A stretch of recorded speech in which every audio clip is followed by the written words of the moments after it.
First, I'll tell about the robbery our parents committed, then about the murders which happened later. The robbery is the more important part since it served to set my and my sister's lives on the courses they eventually followed. Nothing would make complete sense without that being told first.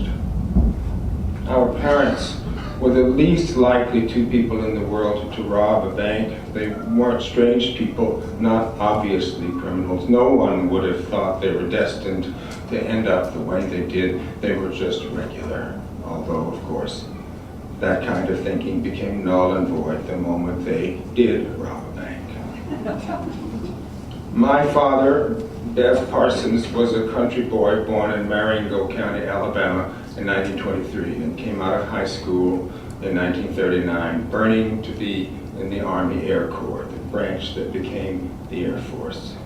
He went in at Demopolis, trained at Randolph near San Antonio, longed to be a fighter pilot but lacked the aptitude and so learned bombardiering instead. He flew the B-25s, the light medium Mitchells that received duty in the Philippines and later over Osaka, where they rained destruction on the earth, both on the enemy and undeserving people alike.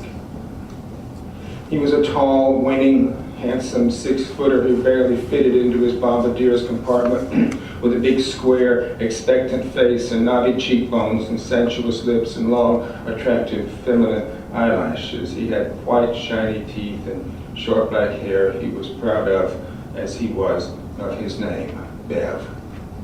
Captain Bev Parsons. He never conceded that Beverly was a woman's name in most people's minds. It grew from Anglo-Saxon roots, he said. It's a common name in England. Vivian, Gwen, and Shirley are men's names there. No one confuses them with women.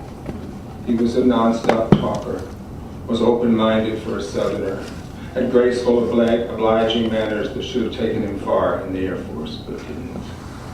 His quick hazel eyes would search around any room he was in, finding someone to pay attention to him, my sister and me, ordinarily. He told corny jokes in a Southern theatrical style, could do card tricks and magic tricks, could detach his thumb and replace it, make a handkerchief disappear and come back.